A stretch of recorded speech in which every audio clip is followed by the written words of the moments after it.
Pessoal, dá uma olhada no saque que eu fiz essa semana trabalhando para a internet com o YouTube, olha só. E esse aqui é o meu resultado com apenas um canal Dark, sem precisar aparecer e sem precisar investir absolutamente nada. Mais de 250 mil reais que eu recebi aqui na plataforma do AdSense. Quer aprender como que eu faço isso? Então clique no link aqui embaixo e vem comigo que eu quero te ensinar. Igor, teve tanta batalha e eu vou... Porque o sistema é feito para não funcionar. Mas eu vou contar o começo da Lava Jato, que acho que talvez talvez tenha sido a batalha mais difícil, porque você teve um tipping point, você teve um ponto de virada da Lava Jato. E eu vou contar como que a gente chegou nesse ponto de virada e a partir daí a Lava Jato deslanchou. E depois, claro, que voltou a ter os seus processos mais recentemente, tá? Mas para contextualizar, como que o Deltan foi parar na Lava Jato? Eu saí de uma faculdade, estudei para concurso pensando em transformação social e ter os instrumentos mais apropriados para servir a sociedade. E ingressei no Ministério Público com o sonho de um país melhor, como a maior parte dos estudantes que saem de direito, e queria ter os instrumentos apropriados para produzir essa transformação e estar no lugar em que eu pudesse contribuir para essa realidade, para esse país melhor. E o caminho que eu encontrei foi o Ministério Público. Por que Ministério Público? Porque eu li a lei do Ministério Público e ela fala de cuidado de idosos, crianças e adolescentes, fala de cuidado do meio ambiente, fala de cuidado do consumidor, dos direitos das pessoas, idosos, pessoas com deficiência, por aí vai. Ou seja, é uma instituição de serviço à sociedade e de amor ao próximo. E eu entrei lá, depois eu ouvi muito minha mãe me ensinar que aquilo que a gente planta, a gente colhe. Eu vim de uma região agrícola do país, eu vim de Pato Branco, já ouviram falar da grande Pato Branco? White Duck City, lembram da Bozena? Falava daí. Não, amarelo, hein?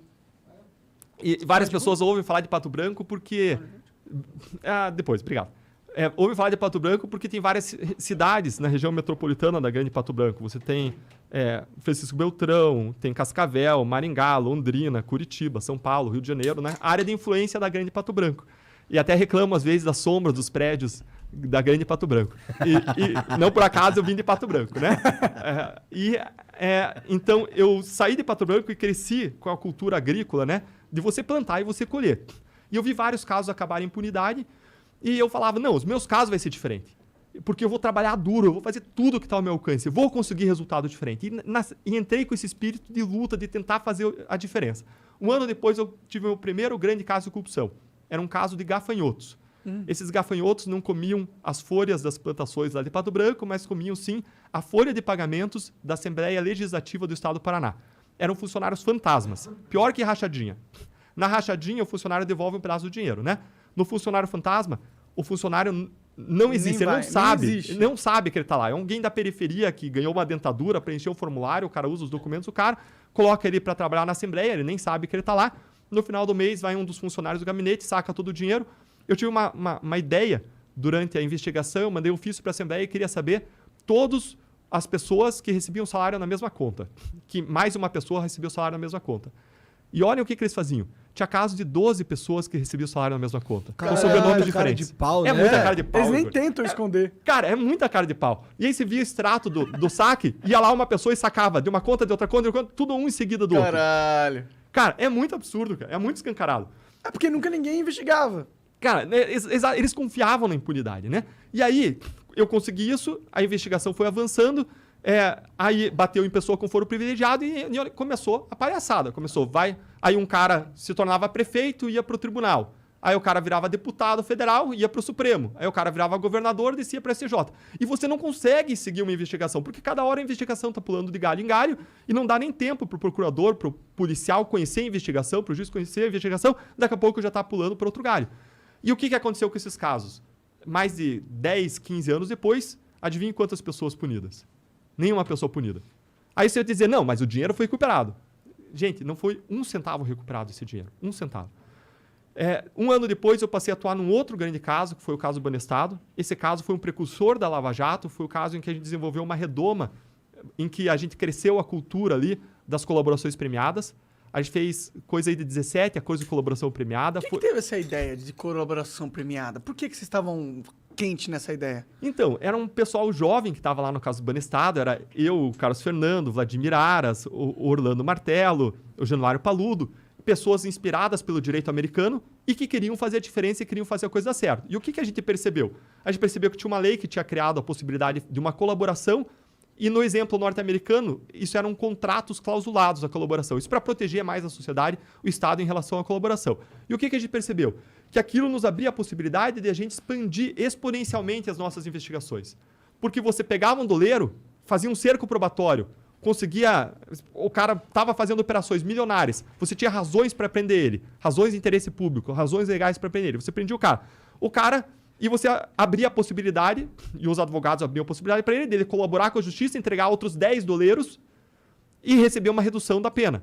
E aí ele vinha e colaborava. Aí você pegava aqueles 10. Aí um deles queria colaborar. E você pegava outros 10. E, gente, a gente expandiu aquele caso. A gente acusou mais de 680 pessoas. Caralho! Foi um dos poucos casos que foi uma ilha de justiça no mar de impunidade brasileira. Por quê? Porque a gente desenvolveu, a gente fez o primeiro acordo escrito e clausulado da história do país no caso do Banestado. Sério? Quem que passou essa lei? A lei tinha passado antes, lá na década de 90, tinha passado algumas leis dizendo assim... 90, é possível fazer, mas ninguém tinha feito um acordo escrito e clausulado. Então a gente inovou. Não só inovou aí, mas inovou nas cooperações internacionais. A gente pediu a colaboração de outros países. A gente fez 180 pedidos de cooperação internacional. Nunca tinha sido feito nada parecido também. E é por isso que vocês são ligados a agentes da CIA. Cara, aí, cara. Descobriu a gente agora. Nos pegou agora.